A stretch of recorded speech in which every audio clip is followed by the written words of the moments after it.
Hey guys, what's up? I'm Erin and welcome back to the channel. I recently ran across the quiz from the TIAA Institute and the Global Financial Literacy Excellence Center. Yes, that is a mouthful, but it caught my eye because it's said to have asked questions about things like Medicare, Social Security, lifetime income, and life expectancy. All these things that theoretically we should know about. But the results were that people bombed big time, averaging 2 out of the 6 questions. So I haven't seen the questions yet, just the results, and I thought it would be fun if we could all take it here together and go through it in real time. So I have the questions here on my phone. I'm gonna read through them. We're gonna answer them together. We'll get them put up on the screen and we'll see how we do. Which statement about Social Security is false? The amount someone receives depends on earnings during the last 2 years of full-time employment. Well, that one. It's based on your 35 highest earning years, no matter when they happened. So A is false. We don't even have to go into the other ones. On average, Medicare and other government programs cover how much of an individual's healthcare expenses in retirement? Over 90%, about 2/3, about half, don't know. Should be about 2/3, and you're going to be responsible for premiums, deductibles, and copays. So I'd say about 2/3. Number 3, Letitia plans to save $2,000 this year. Her employer fully matches 401k contributions up to $5,000. Under which scenario does she have the largest year-end savings? A, she contributes $2,000 to her 401k, earning 5%. B, contributes $2,000 to an IRA, earning 5%, doesn't matter, ends up with the same amount either way, or D, don't know. So contributing to her 401k, because she's going to capture an employer match, she'll get 100% return on her $2,000. Her employer will contribute $2,000. That would give her the highest balance. IRA is great, but there's no matching contribution, so make sure to capture that employer match. Number 4, Susan worries about running out of money. What is the best way to address that possibility? Buy an annuity, buy life insurance. There's nothing she can do, don't know. Buy an annuity would be the answer they're looking for. It's not necessarily a straightforward answer though, because annuities come with really high fees and a lot of expenses, and you want to be really careful, but an annuity would give you a guaranteed income stream for life. So in this situation, that would be the correct answer. Number 5, what is the likelihood that a 65-year-old will eventually need some type of long care services? Ooh, this one actually, I know what the data says because I've read the study and it's flawed. So answers are about 30%, about 50%, and about 70%. So I know what they're looking for is about 70%, but here's the thing. The study that is based on is pretty flawed. It's not actually based on real retiree data. It's based on a simulated computer projection model. So the answer they're looking for is about 70%, but don't let that number scare you because it's based on flawed data. So I wouldn't put too much weight in that question. And number 6, on average, in the US, how long will a 65-year-old man or woman live? So 14 more years, 17 more years, 19 more, 22 more, and 24 and 27 more. The answer is B. And I know that because the amount of research I do for these videos, I think there's a really important concept behind that, in that as you get older, lifespan tends to increase a bit. Often we hear that the average lifespan in America is about 77, but that's factoring in people from birth to death. And so once you get past childhood mortality, lifespan actually increases. And so if you make it to 65, there's a pretty good chance you're going to live well into your 80s. And that's why it's important to have a good financial cushion when you go into retirement. So there's the survey. How'd you do? Let me know your thoughts in the comments down below. So here's the thing. While I do think that this quiz captures some important gaps, especially concerning retirement knowledge, I don't think it does a full encompassing measure of financial literacy. To me, financial literacy is the foundation of empowered and confident decision making. It's really why I started this channel. It's not just about acing a 6-question quiz. It's about building a life that you truly feel in control of. And I tend to think of financial literacy as having 4 broad pillars, and within those, there are 8 core areas you grow into over time. And depending on your season of life, whether you're in your 20s or you're in the thick of things, raising kids, paying off your mortgage in your 30s and your 40s, or maybe you're in the next stages, your 50s, planning the legacy you'll leave behind, some areas are more urgent than others. And if you're thinking, I want to get a handle on all of this, but I don't know where to start, I've got something really special. I'm putting the finishing touches on a full, comprehensive financial literacy workbook that will walk you through all 4 pillars and all 8 concepts from budgeting to investing and planning a legacy. It's designed not just to help you learn the ideas, but actually apply them to your life, no matter where you're starting from. So if you ever wish that somebody would just lay it all out practically and cleanly, this is going to be for you, and it's coming soon. But for now, let's walk through that framework together, because once you see it laid out, you'll never think about money the same way again. Pillar number 1, daily financial stability. This is where it all begins. Because no matter how much you earn, no matter how big your dreams are, if you can't manage your everyday money, the rest of it starts to fall apart. Core concept number 1, cash flow and budgeting. Let's start with cash flow, because cash flow is the foundation of your financial life. And I want to say this clearly. Budgeting is not a punishment. It's permission. It's permission to spend with purpose, to be able to confidently say yes to the things that matter to you and no to the things that don't. But to do that, you need to know a few things. Are you earning more than you spend? If not, it's time to identify the gap. You don't have to judge yourself, but it's time to get curious. Do you know where your money is going each month? The truth is, most people don't. And it's not because they're lazy, but it's because money has a way of seemingly to leak out in tiny and invisible ways.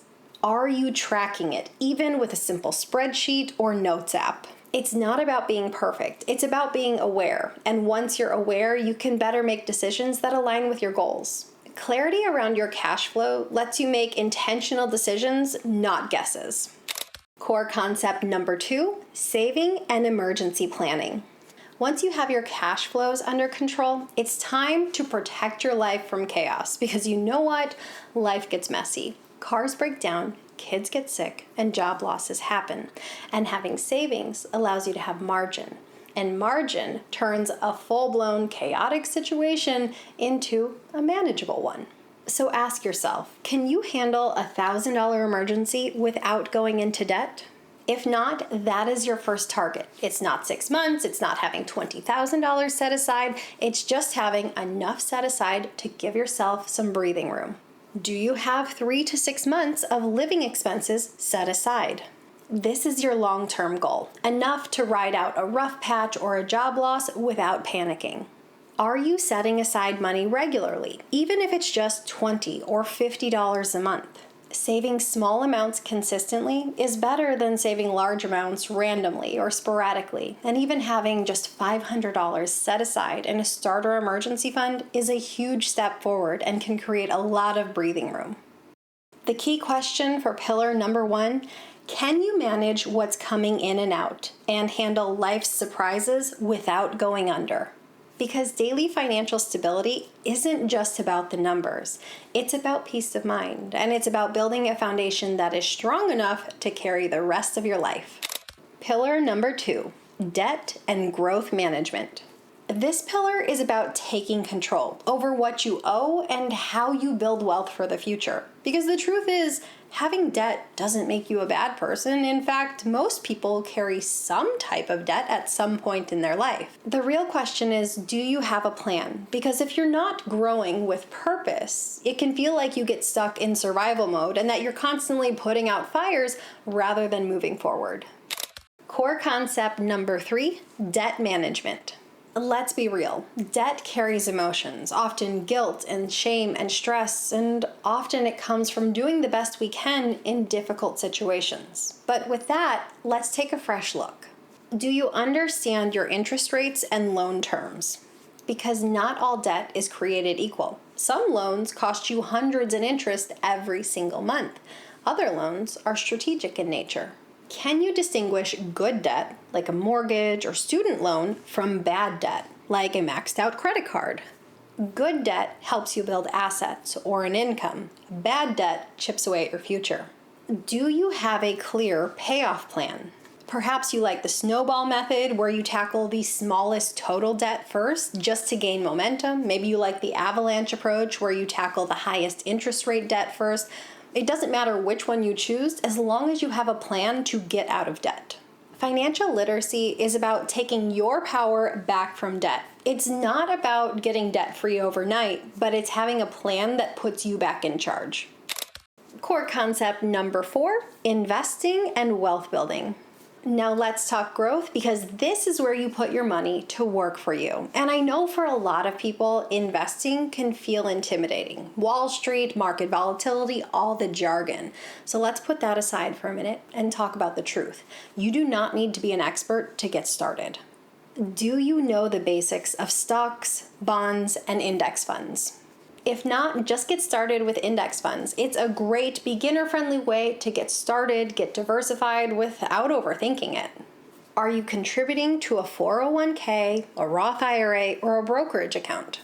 These are vehicles that carry your money towards future goals, retirement, freedom, and flexibility. Do you invest consistently, even if it's just $50 a month? Because time in the market matters way more than timing the market, and compound growth is slow until it isn't. You don't need to chase hot stocks or try to beat the market. Just start investing early, stay consistent, and stick to the boring things. That's really how wealth is built. Key question for pillar number 2, are you building towards financial freedom or buried under obligations? This pillar is really your pivot point. It's where you stop feeling stuck and start building something lasting. Pillar number 3, strategic planning and optimization. This is where you shift from surviving to strategizing. Once the basics are in place, you can start asking better questions. How can I make my money work harder for me? How can I build efficiency into everything I do? This pillar is about using the systems that already exist, tax laws, retirement tools, compound growth, to your advantage. Core concept number 5, taxes and tax strategy. Let's be honest, most of us were never taught how taxes work when we were in school, but tax literacy isn't just for accountants. It can make a world of difference in your personal financial life too. And it's not about avoiding taxes, it's about planning for them in a way that is legal and smart. Do you understand how your income is taxed compared to capital gains or dividends? Because they are taxed at wildly different rates, and knowing this can completely change your investing strategy. Do you know your tax bracket, as well as how things like the standard deduction, child tax credits, and retirement account contributions affect your final tax bill? Are you using the right mix of pre-tax and Roth contributions? Think of it as tax diversification. Some money is taxed now, some later, and some never again. Smart tax planning allows you to keep more of what you earn year after year after year. Even small changes like funding a Roth or maxing out an HSA can make a big impact over the long run. Core concept number 6, retirement planning. Here's something I say often. Retirement isn't an age, it's a financial status. It's not about working until the age of 65. It's about working until the point where you no longer have to because your net worth or your income now works for you.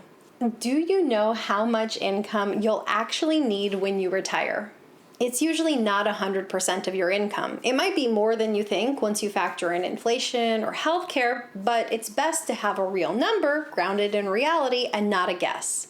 Have you explored when and how to claim Social Security? Timing your benefits could easily be the difference in thousands of dollars per year. Delay and you get a bigger check, but there's trade-offs with that too. Do you have a clear strategy for turning your retirement savings into actual monthly income? This is where withdrawal strategies like the 4% rule or the guardrails approach come into play. Maybe you consider bond ladders, or do you want to consider something like an annuity? And this is where a lot of people get stuck. Planning early gives you options, waiting limits them. You don't need to have $1 million, but you do need to have a plan. Key question for pillar number 3, are you making your money as efficient and future ready as possible? Because at this stage, it's not about what you earn. It's about what you keep, how it grows, and how you can use it to live out the future of your dreams. Pillar number 4, protection and legacy. This pillar isn't flashy. It's not about growing your money, it's about guarding it. It's about making sure that everything you've worked so hard for is protected. And when it gets passed on with clarity, not chaos. Because life throws curveballs, and one unexpected event, a car accident, a diagnosis, a death, can derail decades of progress unless you're prepared. Core concept number 7, insurance and risk management. Let's start with this question. What if your income suddenly stopped tomorrow? Or what if your family was suddenly hit with a $100,000 medical bill? That is what insurance is for. It's not to protect you from every little thing, but it's to protect you from complete financial ruin. Do you have health insurance, life insurance, and disability insurance? If you couldn't work for 6 months, how would your bills get paid? If something happened to you, would your family be taken care of? Have you thought about long-term care later in life or umbrella liability coverage in case of a major lawsuit or accident? These aren't just for the wealthy. They can be for anyone with a home or car or kids. Do you know what coverage you truly need and what's just upselling or fear-based marketing? Understanding the difference is a key part of financial literacy. You don't need to overinsure, but you do need to protect yourself and your family from a catastrophe. It's about being able to sleep better at night, knowing that your family and yourself are covered. Core concept number 8, estate planning and legacy. This is one of the most overlooked areas of financial literacy and truly one of the most important. Estate planning isn't just about money, it's about responsibility, clarity, and love. Do you have a will that outlines what happens if something happens to you? If not, your estate decides, and that's not always what you want.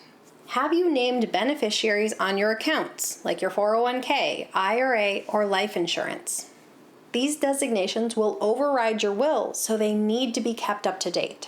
Do you have someone legally authorized to make decisions for you, medically and financially, if you can't speak for yourself? You don't need to be wealthy to have a plan. You just need to care what happens after you're gone. And having a legacy plan isn't just about passing on money. It's about passing on values and wisdom and truly peace of mind. Key question for pillar number 4, can your financial life withstand the unexpected, and does it reflect your values? Because real financial literacy isn't just about building wealth, it's about protecting it and passing it on with intention as well. Now, I get it. When you look at all 8 of these areas, it can feel overwhelming, especially if you're young or just getting started. But here's the truth. Financial literacy isn't something you master in a weekend. It's something you grow into for life. You don't need to know the best time to claim Social Security when you're 25. You don't need to be an investing expert before your first job. You just need to get started.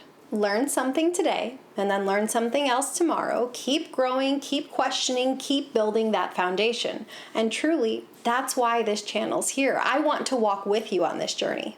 And if you're ready to go deeper, remember I have something special coming soon, a full comprehensive financial literacy workbook where I will walk through all 4 pillars and each core concept one actionable step at a time. It's not just a workbook, it's a roadmap designed to meet you where you actually are. So what are your thoughts on financial literacy and how do you think that we can improve things? I'd love to hear them in a comment down below. I post new videos every single week. If you got anything at all out of this one, please give it a like. If you're new here, please consider subscribing, or if you know of someone who might get something out of this type of content, please consider sharing. I'll see you soon. Bye. Here's something I say often. Retirement isn't an age, it's a financial status. It's I like Italian, it's a pizza.